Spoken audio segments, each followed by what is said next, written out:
Aujourd'hui, nous avons eu le plaisir de faire tester la nouvelle gamme Wilson Dynapower.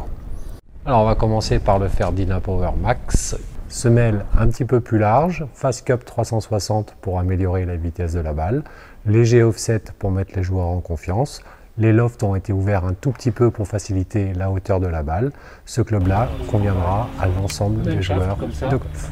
Nous avons commencé par les Max, une tête relativement large, qui est un club conçu avec de l'offset, un loft plus ouvert, qui permettra de lever facilement la balle, notamment sur les longs fers. Nos testeurs ont apprécié la prise en main très facile et la trajectoire très haute. Fer Dynapower, donc ce fer-là vient s'incorporer entre le fer Dynapower Max et la Dynaforge. Face Cup 360 également pour améliorer la vitesse de la balle. Offset minimum par rapport à la Max. Semelle un petit peu moins large. Tout est fait pour trouver la précision et la distance. Concernant la tête de fer Dynapower classique, les premiers mots de nos testeurs ont été le toucher. Un toucher plus direct, moins d'offset sur la tête. Ensuite, la technologie Face Cup qui est présente sur les deux têtes, qui est une technologie qui permet d'avoir moins de pertes sur les coups décentrés, a vraiment été vérifiée lors des tests aujourd'hui.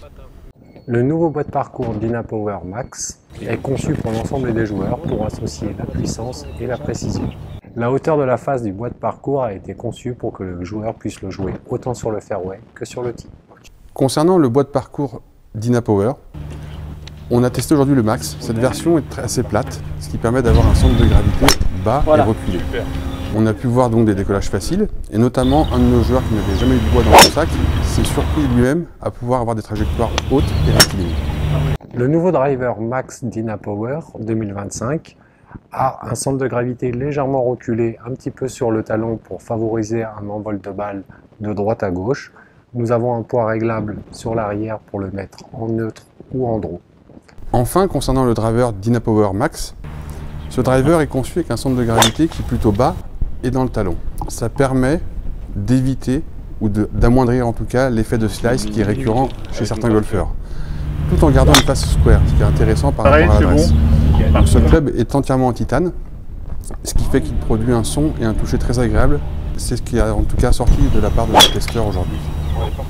Pour résumer, cette gamme Dynapower de chez Wilson a vraiment surpris nos testeurs aujourd'hui. On a pu voir, tant dans les résultats que dans le toucher de balle, vraiment des clubs qui ont été appréciés, qui ne sont pas forcément connus du marché et qui méritent de l'être.